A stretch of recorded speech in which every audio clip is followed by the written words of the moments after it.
안녕하세요. 워런 버핏처럼 매일 신문을 박준모와 함께 읽으면서 투자의 고수가 됩시다. 오늘 6월 26일 월요일 순서입니다.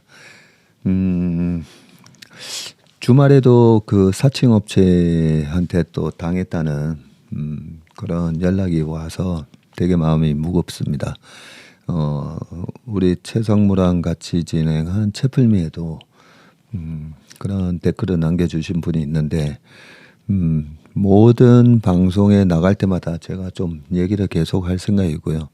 그 페이스북에 저를 사칭하는 저는 저 옛날에 한 20년 전에 찍어놨던 제 얼굴 사진이 올라와 있는데 뭐 박세익하고 체슬리 투자자문 이런 식으로 해서 언론에 나오고 제 책이나 이런 데 올려놨던 그런 프로필 사진을 올려놓고 그 안에다가 여러 가지 컨텐츠 올려놓으면서 사칭을 해서 거기에 패친으로 가입을 하면 연락이 온답니다.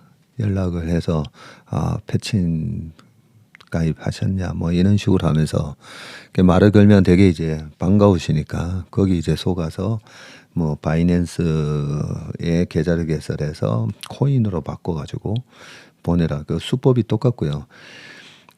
텔레그램에 무슨 실전 투자 교실 뭐 이런 식으로 검색을 해보면 뭐 존리 대표님 것도 있고 뭐 최근에 인기가 많은 박순혁 이사님 것도 있고 보면 들어가 보면 제가 봐도 이 박순혁 이사님이 실제로 이렇게 얘기한 게 맞나 싶어가지고 존리 대표님 걸 봤더니 말이 똑같은 거예요. 예, 똑같은 시황을 올리고 있더라고요. 그래서 이것도 사칭 맞구나라는 생각이 들었는데 계속 여러 방송 얘기해서 이 사칭 업체들이 근절되도록 하고 싶은데 지금은 보이스 피싱 조직 제가 보니까 조직이에요. 이제 조직이 완전히 이쪽으로 넘어와 가지고 여기서 돈이 되니까 활발하게 지금 지능적으로 하고 있는 것 같은데 정부 차원에서 대응이라든지 여러 가지 좀 있어야 될 것 같습니다.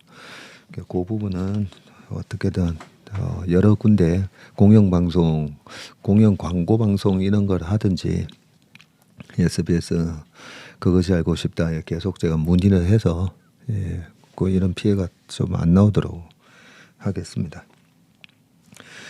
첫 번째 기사는 조선일보에서 쭉 따온 건데요. 사우디의 네옴시티, 쿠웨이트 압둘라시티 900조 원 시장에 전 세계가 뛰어들어라고 되어 있습니다.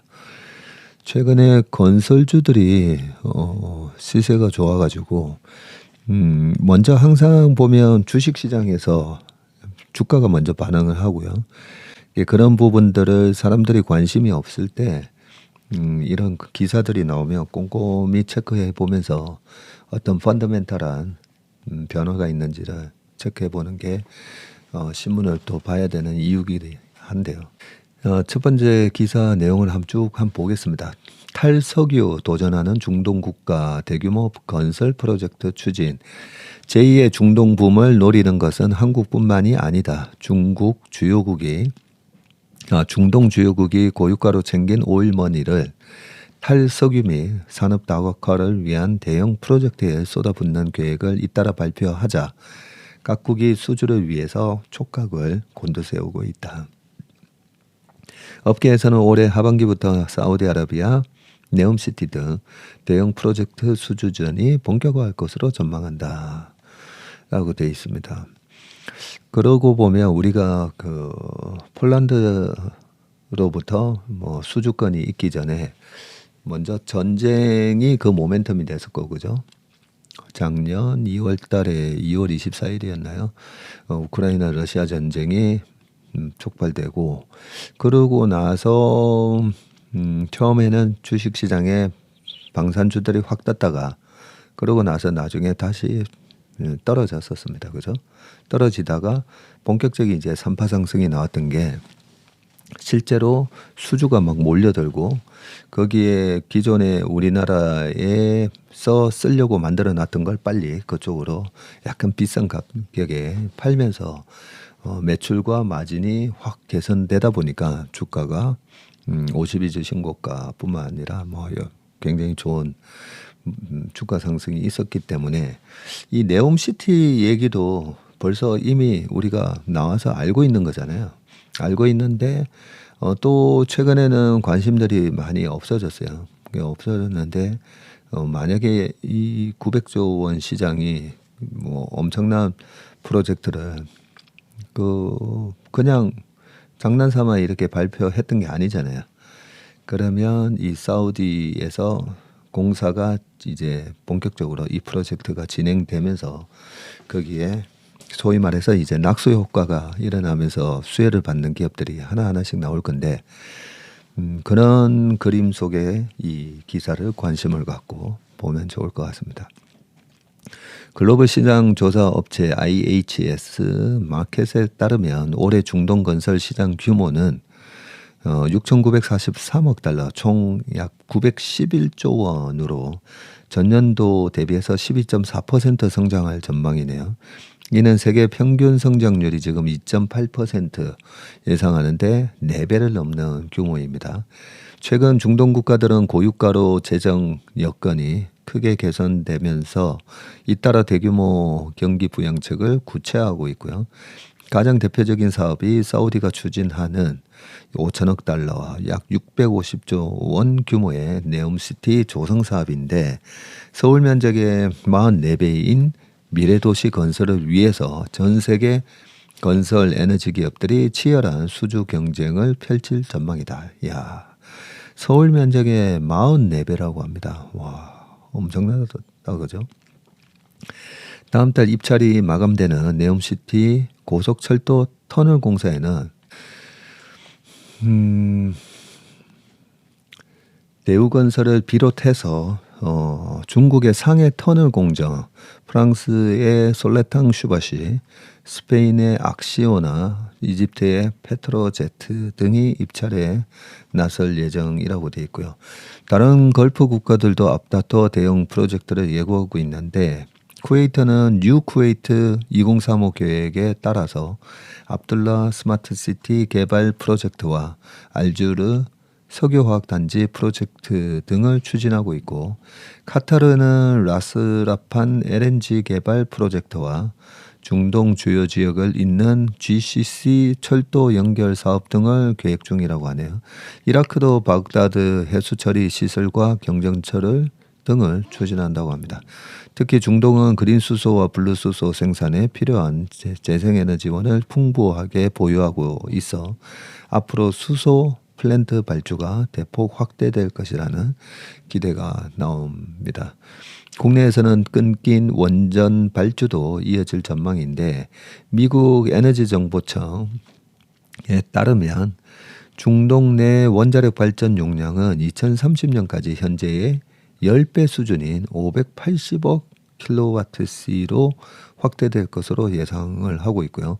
사우디는 향후 원전 건설에다가 400억 달러, 그린 수소 등 기타 신재생 사업에 320억 달러를 투자할 계획이다라고 되어 있습니다.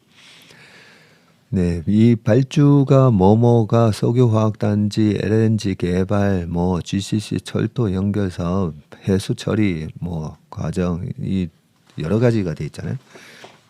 그러면 요 분야에 또 경쟁력을 갖춘 우리나라 업체는 뭔지 그런 거를 이제 2차적으로 저희가 리서치를 해서 투자하는데 여러 가지 그 리소스로 활용을 합니다. 예, 그다음 기사는 현대건설 정주영 중동 신화 시작된 사우디에서 50억 달러 수주를 했다. 이렇게 또 후속 기사가 있네요. 한번 보겠습니다. 좀 전에 기사에서 보면 뭐 상하이 뭐 그런 중국 기업들도 있잖아요. 그래서 이런 새로운 모멘텀은 생겼는데 과연 이번에 이런 건설 붐에 우리나라 기업이 과거 70년대라든지 2000년, 2005년, 6년, 7년 그때도 고유가 시대 때 우리나라 건설 회사들이 엄청난 또 돈을 벌어왔지 않습니까? 그런 경쟁력을 우리가 아직 유지하고 있는지, 네, 기업별로도 차별화가 있을 건데 그런 관점에서 이 기사를 보시면 좋을 것 같습니다. 현대건설이 사우디아라비아에서 6조 5천억 원, 약 50억 달러에 달하는 플랜트 건설 사업 수주에 성공을 했다. 해외 수주 사상 7번째 큰 규모인가 봅니다. 사우디에서 수주한 사업으로는 또 최대 규모다. 지난해 11월 모하마드 빈 살만 사우디 왕세자 방한 때 윤석열 대통령과 메가 프로젝트 협력을 확대하자고 합의한 것이 구체적 결실을 맺고 있다는 평가라고 되어 있고요. 사우디 국영 석유 기업 아람코와 현대건설이 50억 달러 규모의 아미랄 석유화학 플랜트 수주 계약을 체결했네요. 아미랄 프로젝트는 아람코가 프랑스 석유회사 토탈과 함께 사우디 동부 주바일 지역에서 추진하는 사우디 최대 규모의 석유화학 플랜트 건설 사업이라고 합니다. 특히 주바일은 1976년 정주영 당시 현대건설 사장이 공격적인 입찰로 유럽 업체들의 벽을 넘고 주바일 산업항공사를 따내서 중동 신화를 쓰기 시작한 상징적인 곳으로 제2의 중동붐 기대가 커지고 있다. 당시 주바일 산업항 수주의 9억 6천만 달러는 그해 우리나라 예산의 약 4분의 1에 달했었다고 합니다. 밑에 사진이 나오네요.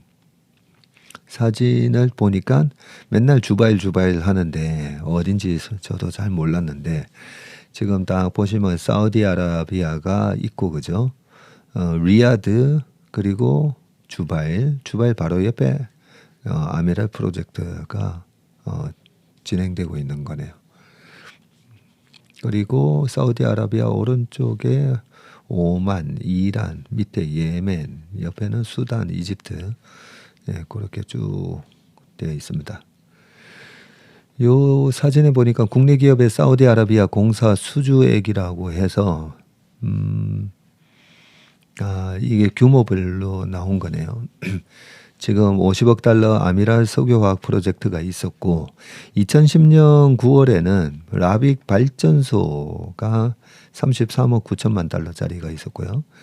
비슷한 규모로 2013년 8월에는 슈카이크 화력발전소 공사가 있었고 수주가 있었고요. 2012년 10월에는 제타 사우스 화력발전소 건설 공사가 있었고 13년 10월에는 리야드 메트로 공사가 있었네요. 요게 2013년까지 12년, 13년, 10년 이렇게 돼 있는데 유가 차트를 보시면요. 유가는 2014년 하반기부터 이제 급락하기 시작하거든요. 그러면서 15년, 16년 초까지 110불 근처에서 왔다 갔다 하던 유가가 2009년도에 QE1을 하고 나서 물가 상승에 대한 그런 공포 때문에 실질적으로 유가가 2010년부터 14년 상반기까지는 뭐 80불에서 120불 사이 왔다 갔다 합니다. 평균 한 100불 정도에. 그러다가 14년도에 그 테이퍼링이 있었죠. 테이퍼링. 14년 1월부터 8월까지인가 10월까지 테이퍼링이 있고 그때부터 이제 본격적으로 유가가 확 떨어지기 시작하는데 그 기간 동안에 유가가 높아질 때 이런 프로젝트들이 계속 나왔었다라는 걸 큰 프로젝트죠. 큰 프로젝트들이 많았었다라는 걸 또 알 수가 있습니다.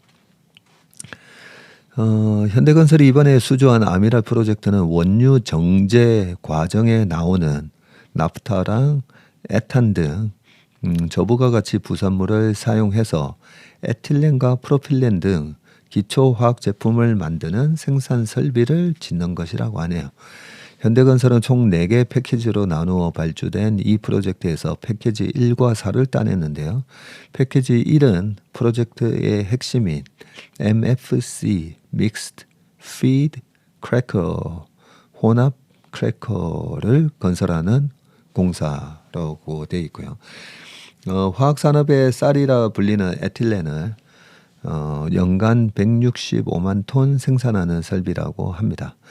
패키지 4는 저장시설과 출하 설비 등 주요 인프라를 건설하는 공사네요. 패키지 2와 3는 이탈리아 업체가 수주를 했다고 합니다. 프로젝트 수주전은 그 어느 때보다 치열했다고 하고요. 작년 초 입찰 공고가 나온 직후 특히 중국은 프랑스 등 선진국 기업과 컨소시엄을 구성해서 경쟁에 뛰어들었다고 합니다. 부족한 기술력은 외국 기업으로 보완하고 자신들의 강점인 가격 경쟁력으로 계약을 따내는 전략이었습니다. 더구나 외교적으로 사우디와 중국이 가깝다는 게 한국에는 큰 부담이었다고 합니다. 작년 11월 입찰 마감 이후에는 개별 기업뿐 아니라 각국 정부 차원의 물밑 수주 지원도 이어졌고요. 작년 11월 빈 살만 왕세자와 윤 대통령의 회담 후 양국 고위급 차원에서 지속적으로 대형 비즈니스 관련 협의가 진행돼 왔다고 말을 했고요. 원희룡 국토부 장관을 단장으로 하는 원팀 코리아를 민관 합동으로 꾸려 지금까지 3차례 사우디에 파견하기도 했네요. 사우디 정부 관계자와 아람코 최고 경영진은 한국 관계자들이 방문하며 꼭 별도 면담하는 기회를 만들었고 사우디는 가격만 보고 계약하는 나라가 아니다. 한국은 신뢰할 만한 나라라는 메시지를 계속 보냈다고 합니다. 네. 우리 정부는 제2중동붐 기회를 잡기 위해서 석유 화학뿐 아니라 국방과 IT, 신재생 에너지 등 다양한 분야를 공략하고 있다고 하네요. 그다음 기사를 보겠습니다. 네, 하여튼 제2의 중동붐이 불었으면 좋겠습니다. 일본 공급망을 흔들 수 있는 기업을 국유화, 반도체 패권 노려라고 되어 있습니다. 이 반도체 전쟁이 정말 미국에서도 IRA 법안 이런 식으로 하고 중국 견제를 하는 데 있어서도 가장 강력하게 견제하는 분야가 바로 이 반도체 분야고요. 그죠? 일본도 다시 반도체의 패권을 다시 잡겠다 이런 얘기를 하고 있으니까 어떤 일이 벌어지는지 좀 보겠습니다. 일본 반도체 재도전, 정부의 치밀한 부흥 전략.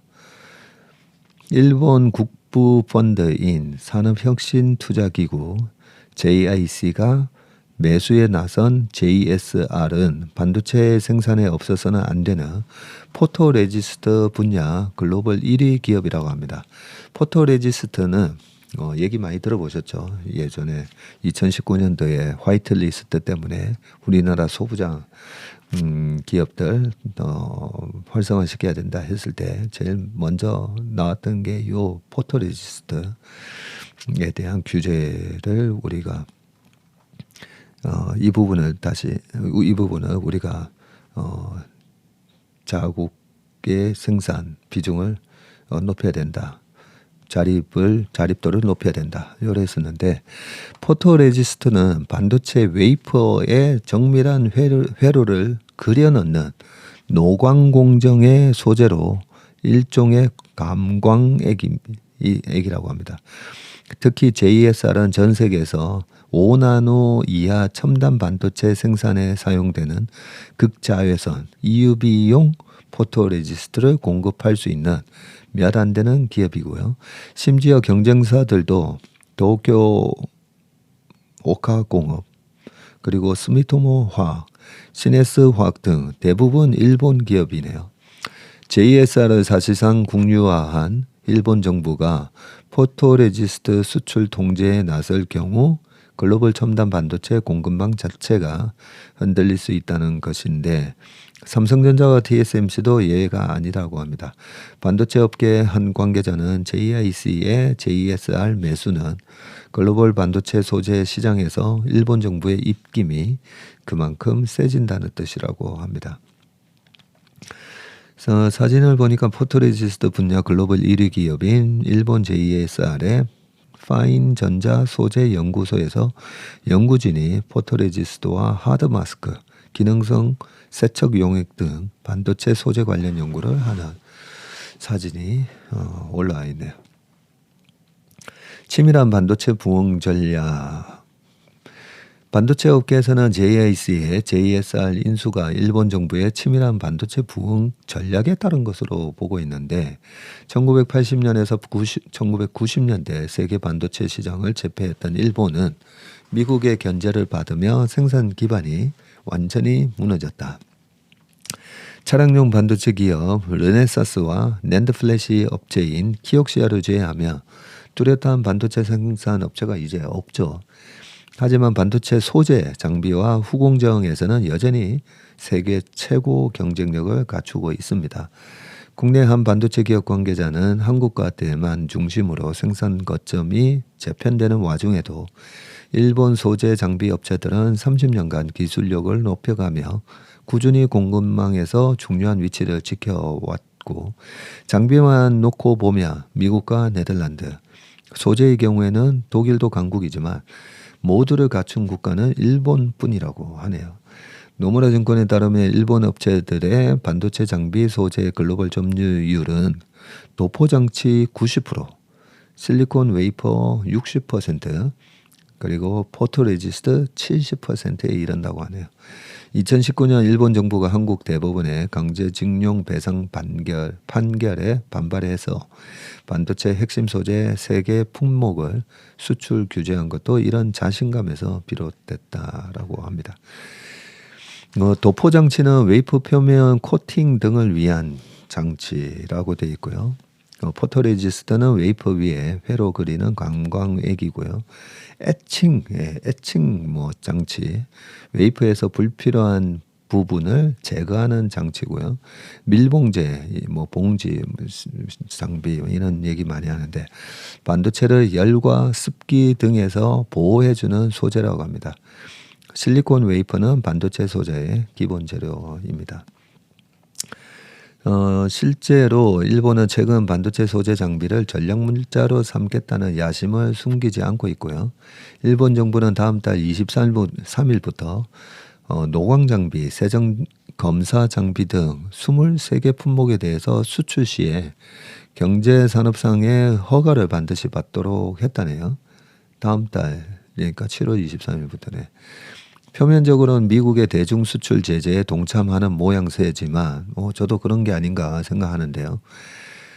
글로벌 반도체 시장에서 확실한 존재감을 보이려 한다는 해석이 나오고 홍콩 사우스 차이나 모닝포스트는 일본의 수출 통제는 범용 반도체의 제조 자체를 어렵게 하는 파괴적인 정책이라고 하면서 반도체 생산은 3, 4년마다 반도체 장비를 바꾸고 공정 전체를 재조정해야 하는데 일본이 장비 소재 수출을 막으면 해외 기업은 업그레이드 자체가 불가능해진다고 합니다.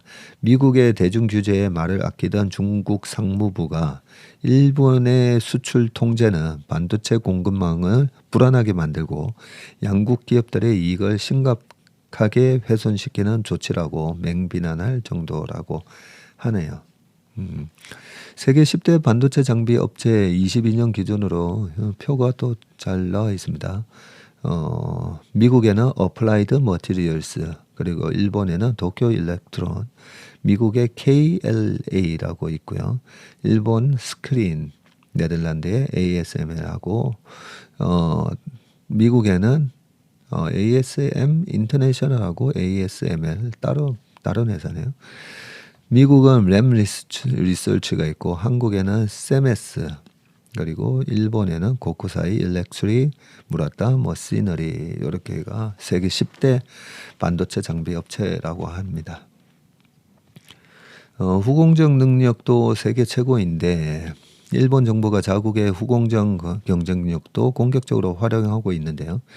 반도체 후공정은 삼성전자와 TSMC 등이 웨이퍼에 찍어낸 반도체에 외부 단자를 연결하고 포장하는 작업입니다. 최근 각종 반도체를 연결해 성능을 높이는 첨단 패키징 기술이 주목받으면서 반도체 업체들의 격전지로 급부상하고 있는데 일본이 이 분야에서 세계 최고라고 하네요.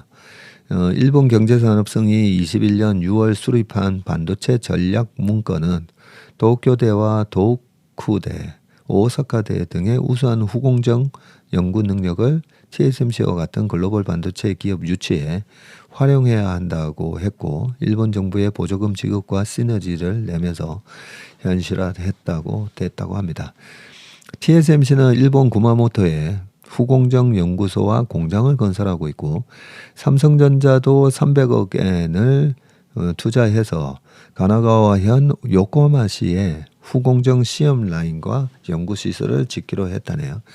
정우성 포스텍 산업경영공학과 교수는 소재, 장비, 후공정 같은 현재의 경쟁력과 지정학적 이점을 앞세워서 한국과 대만을 대체하는 반도체 거점이 된 뒤 대기업 연합체인 라피드스를 앞세워서 첨단 반도체 직접 생산에 나선다는 것이 일본의 로드맵이라면서 공급망의 핵심을 장악하고 있기 때문에 가능한 전략이라고 했습니다. 요 마지막에 이 포스텍 정우성 교수님이 얘기하신 게 핵심이다, 그죠? 왜 이렇게 일본 정부가 JSR 같은 걸 매수를 하고 이러는가에 대한 큰 그림 전략을 마지막에 찝어주신 것 같습니다. 예, 그 다음은 중국의 스촨 대지진서 구조된 경내 아기 대입에서 0.003% 최상위 성적을 냈다라는 기사인데 가슴이 흐뭇한 그런 기사입니다. 우리가 경제적으로는 이렇게 일본, 중국, 미국, 한국 경제 전쟁을 벌이고는 있지만 또 가슴 흐뭇한 기사나 또 격려나 응원을 해주거나 또 축하해줄 일들은 또 축하도 해주고 하는 게 좋지 않습니까, 그죠? 이 기사가 뭔가 해서 제가 좀 읽어봤더니 경내악이라고 해서 사진이 나오는데요. 2008년 수천 대지진. 야, 벌써 이게 2008년이니까 16년 가까이 돼 간다, 그죠? 벌써. 수천 대지진 당시 군인들에 의해 구조된 3살짜리 아기인 랑정이 경례를 하는 사진 모습이 있고요. 그때 이걸 본 것 같기도 하고 기억이 가물가물한데 아기가 구출되고 있는데 지금 사진에서 이렇게 경례를 하고 있습니다. 그리고 오른쪽은 키 185cm에 18살 소년으로 자란 랑정이라고 되어 있고요.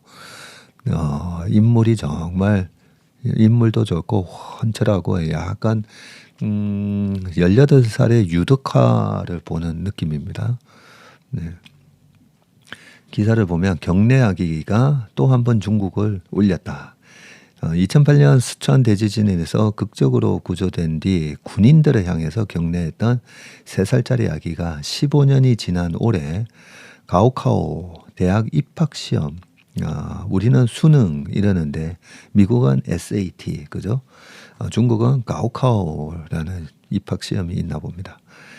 최상위 성적을 거뒀다네요. 베이징대 등 명문대들이 신입생으로 영입하기 위해 경쟁하는 가운데 중국 언론들은 폐허 속에서 구사일생한 아기가 키 185cm의 훤칠한 청년으로 자라서 또 하나의 기적을 만들었다고 했습니다. 지난 23일 성적이 발표된 가오카오에서 랑정은 수촨성 수험생 전체에서 상위 30명 안에 들었다고 하네요. 중국 34개 성, 자치구, 직할시는 대학 입시 문제와 전형 방식이 달라서 등수도 따로 매기는데 랑정이 637점을 받아가지고 80만 스촨 수험생 가운데 상위 0.03%에 들었다고 합니다. 이야. 중국 최고 명문인 베이징대나 런민대는 이미 랑정에게 입학을 권유했네요. 대학이 먼저 입학 권유했네요. 랑정은 베이징대에 지원할 것이고 국제 정치와 역사, 문학 등과 관련된 전공을 선택할 생각이라고 했고요. 그는 또 성장하는 동안 스스로를 엄격하게 다스리며 공부했다면서 미래 공무원이 되어 내게 관심과 도움을 줬던 모든 이들에게 보답하고 싶다고 했습니다.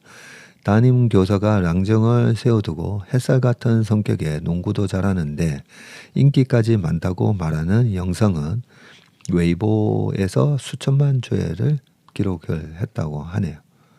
네. 그의 성장 과정은 전 국민의 관심을 받았었다고 하네요. 지진 직후에 2008년 8월 베이징 올림픽 성화봉송 최종 주자 후보로 유력하게 거론이 됐었고, 그러고 보니까 이 스촨 대지진이 2008년 베이징 올림픽이 열렸던 그 해에 대지진이 있었었네요. 2009년 4월에는 원자버 당시 총리가 그에게 안부 편지를 보냈었고, 중학생 때인 2018년에는 CCTV 스촨 대지진 10주년 특집 방송에도 출연을 했고, 고등학생 때인 21년에는 같은 방송에서 백령 가성에 나왔었다고 합니다. 2019년 10월 1일 베이징 천안문 광장에서 열린 신중국 건국 70주년 기념식에서는 소수민족인 창족과 스촨 대지진 생존자를 대표해서 단상에 올랐었다고 하네요. 중국 소셜미디어에서는 역경을 이겨낸 랑정과 성과에 박수를 보내지만 스촨 대지진의 고통에서 벗어나지 못한 사람들이 더 많다는 사실을 잊지 말라는 글도 올라왔다고 하네요. 그 스촨 대지진으로 고아가 된 아이들은 당시 1000명이 넘었고 이재민이 4,600만 명에 달했다고 합니다. 네. 근데 이 기사를 읽으면서 제 머릿속에 요 랑정이라는 이런 참 중국의 인민들이 봤을 때도 가슴 뿌듯한 이 청년이 뭐가 되고 싶나라는 게 사실 저도 궁금했었는데, 여기 보면 공무원이 되고 싶다라고 되어 있습니다. 네. 싱가포르에서도 보면 공부 잘하는 학생들이 공무원이 된다라고 합니다. 근데 여기서도 과학자가 되고 싶다라든지 아니면 나는 마윈과 같은 사람이 되고 싶다라고 얘기한 게 아니라 공무원이 되고 싶다라고 한 걸 보면 그 사회가 어떤 사회인지 또 알 수 있습니다. 제가 중국의 기업들에 더 이상 이제 관심이 없다라고 말씀을 드렸던 이유가 인재들이 기업을 했을 때 리스크가 엄청 커지는 거죠. 예, 그런 부분인데 약간 가슴 참 흐뭇한 일이긴 한데, 예, 또 모르죠. 이제 공무원이 돼서 정말 그런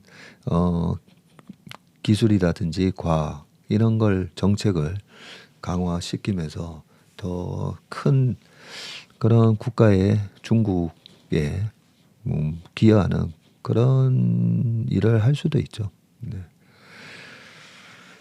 네, 그다음 기사를 보겠습니다. 하객 여친 대행 유행하던 일본 이번에는 퇴사를 대신해 드립니다.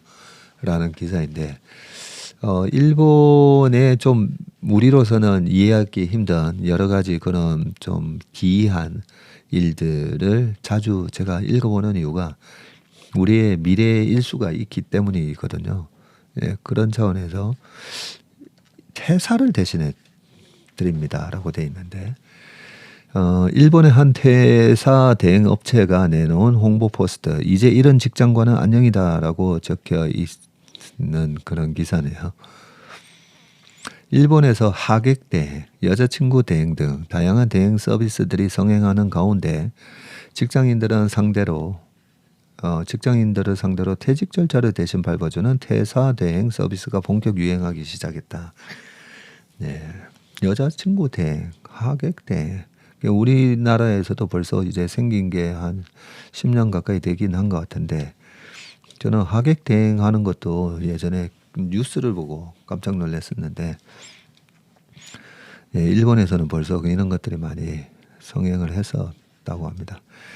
25일 재팬 포버스 등에 따르면 퇴사 대행이란 근로자 본인을 대신해서 변호사나 대행 업체 직원 등 제3자가 직장의 퇴직 의사를 전달해주는 서비스를 말하는데 2만에서 5만엔 약 18만 원에서 45만 원을 지불하며 회사의 얼굴을 비칠 필요 없이 그만둘 수가 있다네요. 퇴직금 등 협상도 대신 진행해 주고 실제 일본 포털 사이트 기준으로 40곳 이상의 퇴사 대행 서비스가 운영 중이라고 합니다. 이 중 상위 5업체의 누적 이용자 수만 10만 명에 육박한다고 일본 업체들이 전했습니다. 네, 사직서의 봉투 사진이 올라 있네요. 퇴사 대행 서비스의 시작은 2010년대 중반이었는데 코로나 팬데믹을 계기로 이용자 수가 급격히 늘어났다고 하고요. 재택근무가 활성화되고 감염 우려로 접촉을 최소화하는 분위기에서 대이직이 벌어진 탓인데 특히 팬데믹 기간 중 입사한 신입사원들은 회사 사람들과 대면할 시간이 적어서 대면 방식으로 퇴직 의사를 전달하는 게 메이워크일 수 있다는 생각이 커졌다는 분석이다. 메이워크가 민폐네요. 민폐. 예전에 그 뭐였죠? 무슨 하라? 그거 되게 재미있어가지고 네. 사쿠하라, 파와하라, 네. 사카하라 맞았죠? 카사하라. 한 2주 정도 된 것 같는데 벌써 기억이 가물가물합니다.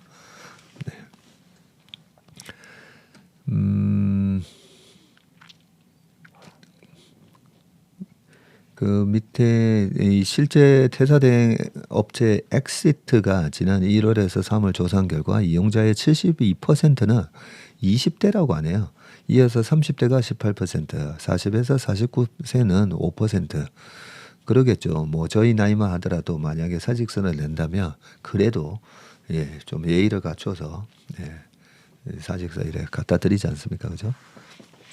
사회 초년생이나 회사와 인연이 짧을수록 퇴사 의사 전달이 부담스러워 피했다는 뜻인데 최근 대행 서비스를 통해 회사를 그만뒀다는 일본의 한 20대는 재택근무를 하면서 주로 전화나 메신저로 소통한 상사에게 혼나는 것이 두려웠고 회사에 직접 퇴직 의사를 말하는 것도 스트레스가 됐다고 했습니다.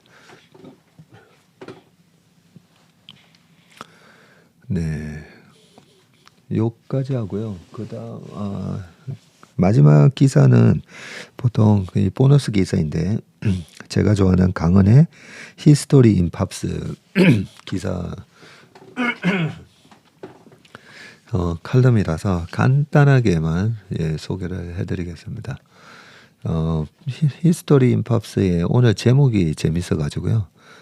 제목이 뭐냐면 푸틴과 백조의 호수입니다.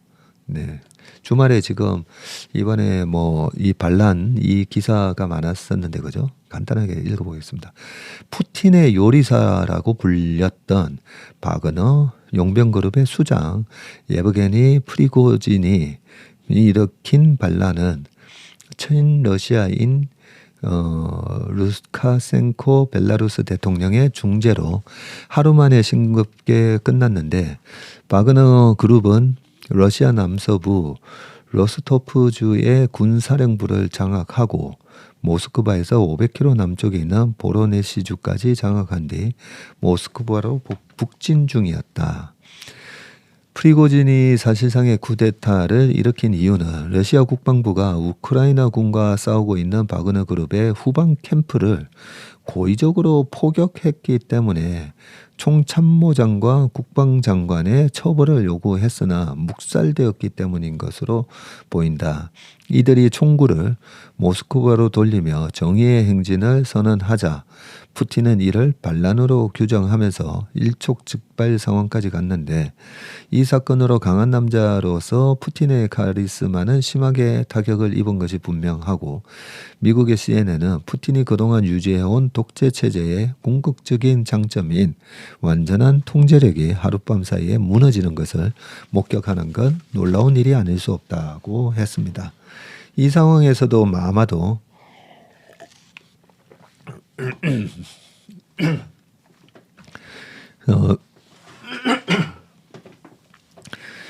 어, 이 상황에서도 아마도 러시아 국민이 제일 먼저 떠올렸을 작품은 차이콥스키의 백조의 호수였을 것이다. 왜? 여기서 백조의 호수를 떠올리죠. 1982년 당시 소련의 공산당 서기자 브레즈네프가 사망했을 때 이 발레 작품을 반복해서 송출한 뒤로 러시아의 수장이 사망하거나 실각할 때마다 이 발레 영상이 TV 화면을 채웠기 때문이다.